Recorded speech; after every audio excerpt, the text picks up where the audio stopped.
regional con otra mirada. Participan Ingrid Melipillán, Claudia Barrientos, Daniela Arecheta y Diana Kusanovich. Conduce Marcela Ávila Enríquez.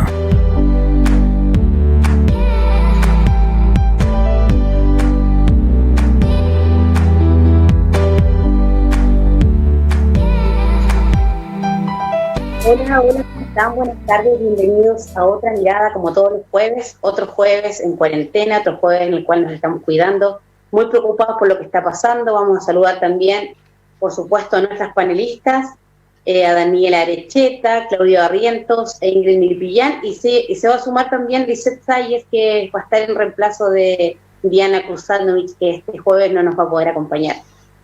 ¿Cómo están, chicas? Bien, bien. Yo tengo el micrófono abierto, así que por eso dije inmediatamente bien. ¿Cómo están todas? Hola, chicas, ¿cómo están? En el segundo bloque vamos a tener al doctor Marcelo Navarrete, coordinador del Laboratorio de Detección de COVID de la UMAR, el CADI. Así que en el segundo bloque nos va a acompañar él, nos va a poder aclarar varias cosas, le vamos a poder hacer varias preguntas. Bueno, de las últimas cosas que ya se han anunciado, que no se levantan las cuarentenas, pero habrá un permiso especial para 18, 19 y 20, porque desde el Ministerio indicaron que se trata de un esquema pensado para celebrar en familia, y ojalá sin salir del hogar, y con la familia añadiendo que debemos aplicar un sentido de realidad que permita que las familias celebren, pero de una forma controlada y segura. El toque de queda también ya no va a ser a las 23 horas, va a ser desde las 21 horas, y se extiende el estado de catástrofe hasta el 24 de septiembre.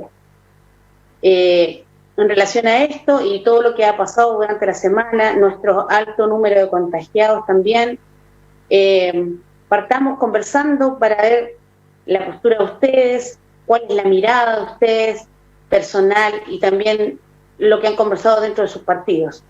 Ingrid, partamos contigo.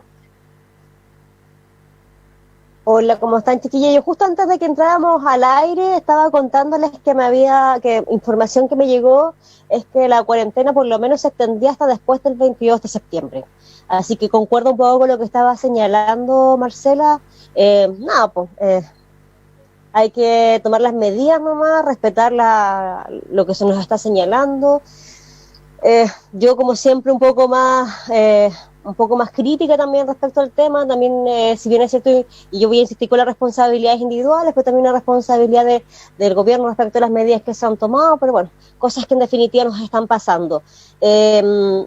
Yo quería, más que todo, porque finalmente este tema vamos a abordarlo en el segundo bloque, Marcela, y como nos dimos este espacio también para poder plantear algunas cosas que creo que son importantes, y bueno, de una u otra forma, todo lo que hablamos nosotras está relacionado con lo que nos pasa hoy día, con la contingencia y con lo que nos pasa a las personas, ¿cierto?, en este país. Yo quería plantear hoy día y recordar a las personas que nos escuchan que el 25 de octubre se viene un proceso muy importante y que la semana pasada, justamente el miércoles 26, partió la propaganda que nos está convocando, en este caso, a ser parte del proceso constituyente, donde la ciudadanía va a tener que votar en un plebiscito si aprueba o no una nueva constitución, y también la fórmula, ¿cierto?, si es una convención mixta constitucional o si es una convención constitucional.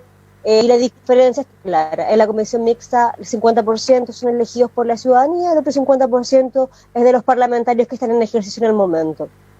Y la convención constitucional, que es la que a mí me gusta obviamente, es el 100% son elegidos y elegidas por la ciudadanía, y ahí sí existe paridad, lo que no nos pasa en este caso con la convención mixta.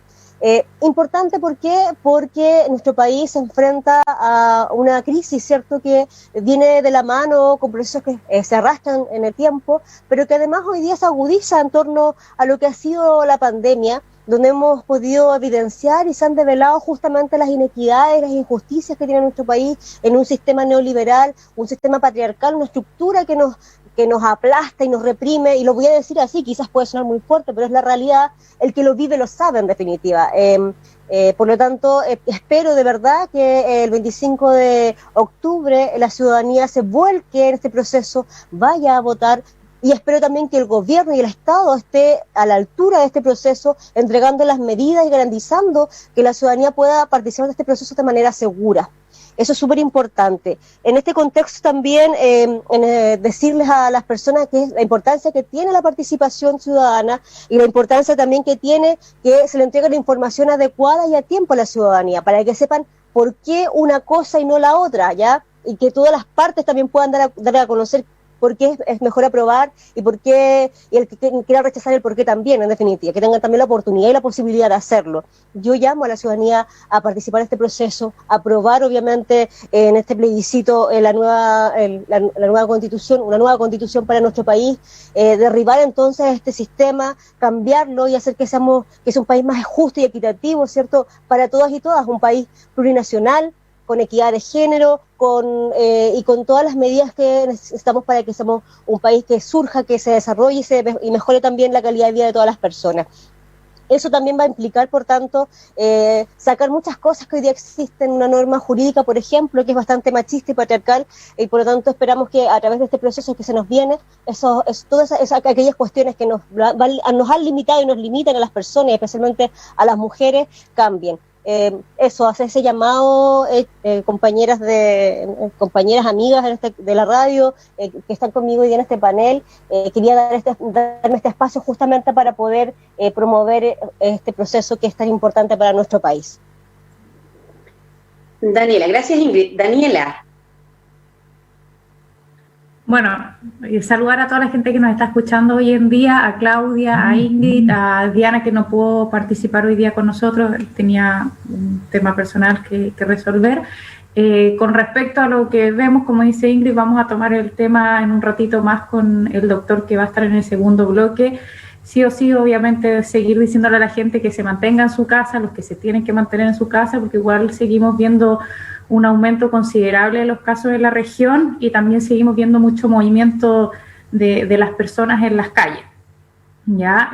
Por otro lado, el tema que también estaba tocando Ingrid, aprovechar que tenemos poquito tiempo, se viene, como dice Ingrid, el plebiscito, que ojalá, como dice en ese sentido, el Estado está a la altura. ¿Ya? ¿Por qué? Porque lamentablemente estamos en una crisis sanitaria, que es el COVID, y la mayoría de la gente que va a votar y que ha ido a votar siempre, como que ya lo tiene en su ADN, es la gente de tercera edad o los más adultos, que hoy en día son las personas en más riesgo. O sea, ojalá que el Estado en general, en esta región y en todas las otras regiones, esté apto para tener el proceso, que la gente tenga su distancia, que cada uno lleve su lápiz, porque se está solicitando que cada uno lleve su lápiz para que no haya contaminación del COVID, y se resguarde más que nada el tema sanitario, ¿ya? Porque usualmente cuando hay votaciones uno ve largas filas de repente en las mesas de espera, y esperemos que obviamente se ha citado que toda la gente vaya, ojalá los jóvenes y los más adultos también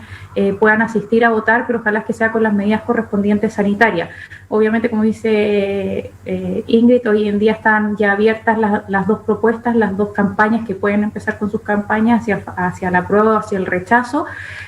Ojalá que la gente se informe por ambas, y también como informarles que cuando voten, porque hay muchas personas que están como desentendidas, van a tener que hacer dos tipos de votos, uno por el apruebo o por el rechazo, y luego va a tener que votar otra votación, aunque vote por rechazo o apruebo, tiene otro voto que hacer, y ese es si quiere convención mixta, ¿ya? O 100% ciudadanos, ¿ya? Entonces ahí tienen que sí o sí votar. Entonces la gente cuando vaya el día en octubre, el 25 de octubre, a votar, sí o sí tiene que marcar dos votos, ¿ya? Porque hay mucha gente que todavía no sabe y está como un pucho enredado y dice, pero ¿por qué tengo que votar dos veces si apruebo o rechazo? ¿Ya? Entonces igual para la gente que nos está escuchando hoy en día tenga eso claro, porque va a tener que votar dos veces, ¿ya? Y ojalá que toda la gente que asista, o sea, la gran mayoría de los chilenos obviamente, vaya con todas las medidas sanitarias, que respete el metro de distancia, ojalá que lleve su propio lápiz, cosa que no tener contacto con prácticamente nada de lo que se le entregue ahí, más que la papeleta, y se cuiden, porque igual, como hemos visto acá en Punta Arenas, estuvimos 3 meses sin prácticamente casos, estuvimos muy poquito, estábamos prácticamente sin nada, y hoy en día ya dicen que ya está casi el 90% de las camas UTI en el hospital ya colapsado, y no queremos esperar, ya estamos prácticamente a fines de septiembre, los meses han pasado volando, octubre no nos vamos a dar ni cuenta prácticamente, ya vamos a estar prácticamente en Navidad, y como decía Ingrid, lo más seguro que esta cuarentena nosotros ya nos tiren hasta el 24 o 22 de septiembre, y como han ido aumentando los casos, que es lo que le quiero preguntar después al doctor, ¿será que nos alarguen más? Porque puede ser que terminemos hasta el 30 de septiembre en cuarentena. Gracias, Daniela. Claro, lo que pasa es que igual por el número de contagios, todo indica que vamos a permanecer en cuarentena, o sea, tendríamos que bajar a más o menos a tener 20, y estamos bastante lejos en cifras de llegar a ese número. Entonces está demasiado crítica la situación en el hospital, hay profesionales contagiados, médicos contagiados, mucho personal, entonces igual se complica mucho más el panorama. Además, Claudia Barrientos. Chuta, está difícil la conversación hoy día, porque la verdad es que hay muchos temas importantes, profundos. Evidente que lo que nos tiene, yo creo que más contenidas, más complicadas en general, tiene que ver con este control o descontrol más bien de este nivel de contagio, de esta pandemia, en realidad de este COVID-19, y ahí yo creo que estamos todas y todos preocupadas, y por esto mismo que decía, no sé si alegrarme por tener estas primicias que entrega Ingrid, que dice que se entera que vamos a estar hasta el 22, parece que dijo, de septiembre.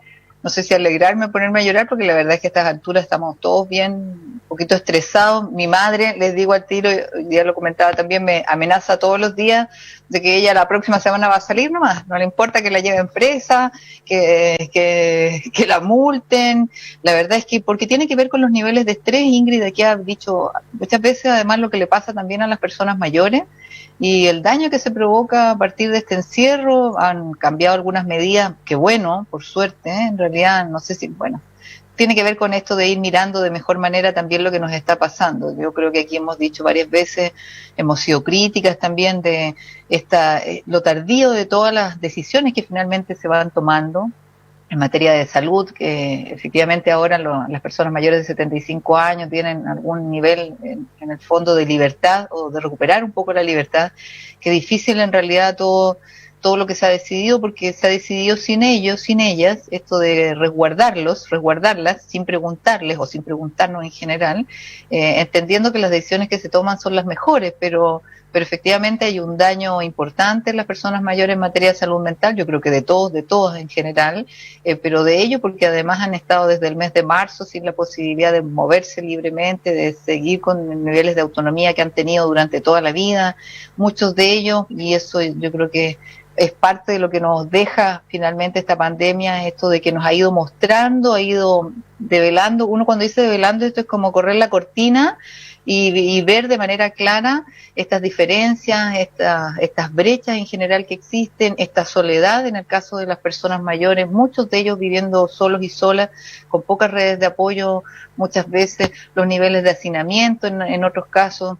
Bueno, hemos visto mucho de aquello, y yo creo que de eso vamos a seguir conversando durante las semanas que vienen. Por eso les digo, no sé si alegrarme o llorar con esto que nos dice Ingrid, pero yo les decía antes de partir el programa también, tengo la impresión, por los niveles además de contagio que estamos teniendo todavía en la comuna de Punta Arenas, por lo menos, es que esta cuarentena va a ser de verdad cuarentena, van a ser 40 días al menos, porque en general decimos cuarentena, pero las cuarentenas son 40 días, y nosotros decimos ya 7 días, y todavía estábamos pendientes esta semana, bueno, vamos a estar otra semana más, esperaba que sí, 14 días al menos, pero la verdad es que, y a mí me sigue llamando la atención, no sé, que se entreguen datos como esto que decía el mismo ministro París, que tuvo que venir a la región además por este hecho terrible, además esta violación a una mujer con quien tenemos que solidarizar efectivamente. Yo creo que en eso no tenemos que dejar de decirlo, estas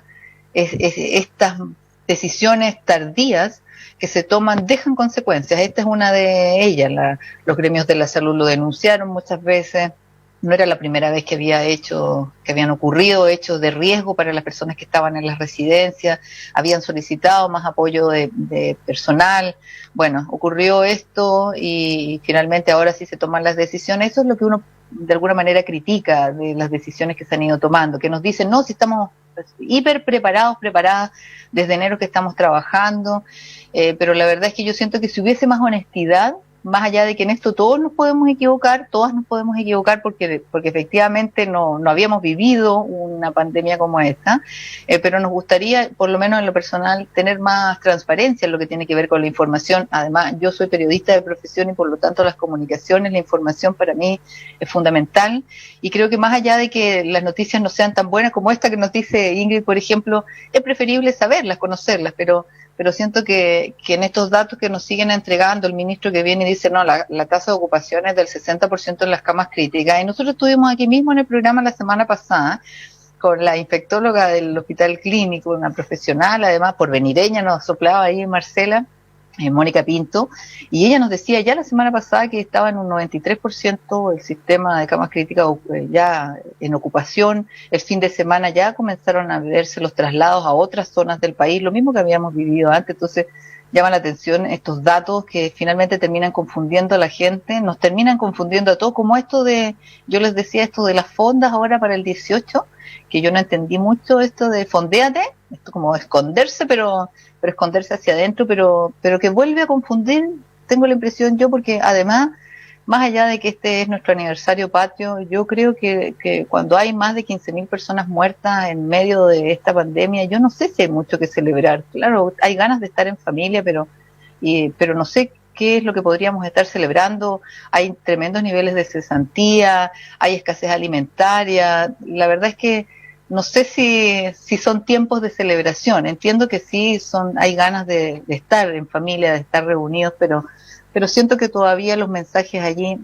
siguen siendo equívocos. Y yo, la verdad es que no quiero hablar todavía del proceso constituyente, lo dijeron las chicas ya claro, y coincido además con Ingrid, que es bueno que instale el tema, porque yo creo que todas las semanas tenemos que insistir además, porque son pocos los días, son pocas las semanas que tenemos. Ojalá que lleguemos además al proceso constituyente el 25 de octubre, de verdad, preparado. Todavía hay preocupación porque los protocolos que tiene que entregar el CERVEL son 45 días antes, nos quedan creo que 54 días y todavía no tenemos información de aquello. Entonces, igual hay preocupación, pero también no dejar de lado diálogos importantes, porque se está discutiendo en medio de esta pandemia además nuevamente el ingreso mínimo, el salario mínimo. Y la verdad es que cuando el gobierno de nuevo nos ofrece o dice, ¿saben qué? Aumento cero en lo real, porque lo que está ofreciendo son 1.500 pesos de reajuste para los salarios mínimos. Entonces yo digo, bueno, no estamos entendiendo mucho entonces, porque de nuevo los trabajadores y las trabajadoras van a tener que hacerse cargo del costo de lo que ha significado esta pandemia. Todos ya sabemos y todas sabemos, la propuesta por lo menos de la Central Unitaria de Trabajadoras era 400.000 pesos de salario mínimo, porque es lo que se ha dicho que por lo menos se necesita en el marco de este ingreso familiar de emergencia, a igualar de alguna manera. Y claro, y de nuevo los argumentos son, es que estamos en la mitad de esta crisis económica, no sabemos cómo estamos, la situación es difícil, es compleja, sí, evidentemente, yo creo que nadie tiene más claridad que los trabajadores y las trabajadoras de este país de lo complejo que es la situación, pero tengo de nuevo la sensación, lamentablemente, porque este no es el primer año, todos los años esta discusión, y fíjense que lamentablemente todos los años hay algún argumento para decirle no nuevamente a los trabajadores y a las trabajadoras. Y yo lo lamento muchísimo, creo que hay que seguir conversando de eso, no quiero seguir hablando solo yo para que no sea esto un monólogo, pero creo que hay varios temas importantes, sin hablar siquiera de lo que ha significado el paro de los camioneros, o lo que fue el paro de los camioneros, y ahí hay reacciones en realidad. Sí. Y solo quiero terminar diciendo allí que es evidente las diferencias en este país, lo decía fíjense, la defensora de la niñez, de manera muy clara, si hubiesen sido estudiantes, seguramente los hubiesen reprimido, los hubiesen baleado. La verdad es que la diferencia fue escandalosa, diría yo, respecto al trato que se les da a uno versus a otros en este país. Y ahí me quedo. Comparto ahí, Claudia, yo creo que habían varios temas que uno podía haber abordado hoy día. Yo planteé justamente por lo mismo, me pongo y planteo el tema del plebiscito y la importancia que tiene, dice relación con eso, con poder cambiar el modelo que tenemos hoy día, que permite justamente esas cosas que tú señalas, esas justicias que no pueden ser, que un profesor, por haber puesto, o los estudiantes, cuando partió del conflicto el año pasado, en octubre, ¿cierto? Y que detuvieron a una persona por saltarse un toquete, ¿te acuerdas que eso fue parte también de ese proceso? Tuvo sanciones importantes y acá no pasó nada, un poco lo que uno empieza como a observar, que es parte de las injusticias que ocurren y del trato. Y esas son las cosas que debemos cambiar, y por eso la importancia de tener este plebiscito, y que ojalá, y espero que sea, tengo toda la esperanza de que así el apruebo sea el que gane, para poder tener justamente un proceso que nos permita llevar a una nueva constitución en nuestro país que sea más justa, equitativa, para todos y todas. Y por otro lado, sumarme también a lo que señalaba respecto a la situación que vivimos hace un par de días con esta, por un lado, el manejo de la información respecto a la situación que se vivió con la TEN, ¿cierto?, que tuvo este problema acá en nuestra zona, en Punta Arenas, pero además es porque las medidas no se tomaron a tiempo. Yo vuelvo a lo mismo, quizás acá podemos tener muchas diferencias, justamente nuestras compañeras del panel, pero es la realidad que nos abruma, que nos atrapa, que efectivamente se han tomado medidas, pero esas medidas han sido súper poco pertinentes en los tiempos que se requieren, y eso ha implicado cuestiones que son muy complicadas, donde además hoy día podemos ver que la cesantía va a seguir aumentando, si seguimos en contingencia y en estas cuarentenas que van siendo rotativas también. Lo más probable es que lo que nos pase hoy día a nosotros en nuestra ciudad de Chile va a ser mucho más fuerte, y así va a tener un coletazo importante desde lo que es social, económico, en la realidad de nuestro país. Eso como para complementar. Lo que yo indicaba yo es que, según lo que dijo el ministro, lo que escuchamos que dijo el ministro, que las cuarentenas se evalúan cada 15 días. Entonces, si ahora ya está muy mal, obviamente que no vamos a cambiar de fase. O sea, es una cosa que no es mucho, que hay que ser muy sabio para hacer. Y cada 15 días, entonces obviamente nos vamos a tener que ir de nuevo 15 días más, lamentablemente. Es una realidad, porque están muy altos los índices, es demasiado el nivel de contagio que hay. Eso, no sé cuánto ya nos va quedando, creo que un minuto más. Dani, ¿alcanza? Sí. Sí, justo iba a hablar, queda poquitos minutos. Bueno, con respecto a lo que ha pasado con el tema de los camioneros, creo que también es una situación bastante compleja. Sabemos que es un rubro bastante pesado. O sea, la mayoría de los camioneros, no sé si a ustedes les ha tocado compartir o es un trabajo bastante sacrificado. Prácticamente no están con su familia, que digamos, Chile tiene carreteras buenas, no son las mejores, obviamente, siempre están en riesgo sus vías. Cuando viene el invierno, sabemos que varias veces quedan atrapados en mitad de la ruta o tienen accidentes, y en cierta parte son los que nos abastecen a nosotros, que estamos bastante alejados de todo lo que es Chile, porque la gran mayoría de las cosas que nos llegan a nosotros en nuestra región vienen a través del transporte, y al resto de las otras ciudades. Uno de los más perjudicados yo creo que vamos a ser siempre la región de Magallanes, cuando existan paros de camioneros. En sí, en diferencia a lo que, por ejemplo, decía la Claudia o Ingrid, no me acuerdo cuál de las dos fue la que lo mencionó, que quizás que había una diferencia en el trato. Yo creo que es distinto. Sí. Yo no lo dije solo yo, Dani, disculpa la interrupción, yo solo, y lo voy a leer tal cual, porque lo dijo la defensora de la niñez, en el sentido de que, pero anda a ser estudiante, voy a leer literal, y ocupar una calle, todo el rigor de la ley, el trato comunicacional como delincuente, la represión policial asegurada, así dijo ella, indigna, dice, la violencia que representa la manifiesta discriminación de Interior, dice, considerando el brutal impacto del paro de camioneros. Eso tiene que ver con las comunicaciones, pero efectivamente, sin desconocer, Daniela, ojo, sin desconocer el trabajo sacrificado de los camioneros, sin desconocer lo que significa, como el trabajo sacrificado de las mujeres que trabajan en las pesqueras, como el trabajo sacrificado de las personas que trabajan limpiando las calles o los que recogen la basura. Pero el trato, absolutamente, yo solo quiero decirte que es el trato diferenciado el que nos molesta, a mí en lo personal por lo menos. bueno, por lo menos yo cuando estuve en el colegio hace tiempo, en la parte universitaria, que fue hace un tiempo ya, un par de años atrás lamentablemente, cuando había marchas, que era la marcha estudiantil, la marcha pingüina hace años, y las primeras marchas que fueron sin violencia, nunca hubo problema. El problema es que se ejerce la violencia cuando hay conflictos, cuando ya empieza, que lamentablemente nunca son ni todos los estudiantes, siempre es como un grupo segregado que parte con la parte de violencia. En este caso, por lo menos, no se vio violencia de parte de los camioneros, dejaron una línea o un tránsito para que pudiera transitar ciertos tipos de vehículos, los vehículos menores de casa que iban a sus casas o a otras comunas dentro de las distintas regiones. Yo creo que por eso sí se había una visión distinta, porque en sí no hubieron, que no quemaron la ruta, no prendieron fuego, no hicieron el destrozo que sí se ve. Hicieron fiesta nomás. Cuando sí se ven cuando hay marchas que nunca han sido violentas, que hay varias marchas que han estado por el lado de la paz, y hay marchas que están muy bien organizadas. Yo me acuerdo una vez una marcha que era de los pingüinos, ellos mismos tenían a sus propios escoltas, y si veían ellos mismos a alguien que empezaba con el desorden, ellos mismos lo entregaban a carabineros. Y hubo un tiempo que hubieron muchas marchas muy, muy buenas y muy organizadas, pero lamentablemente las últimas, las que vimos por lo menos el último año, han sido bastante con desmanes, con destrozos, y ahí empieza todo lo que es la violencia por ambos lados, que en ningún caso está bien.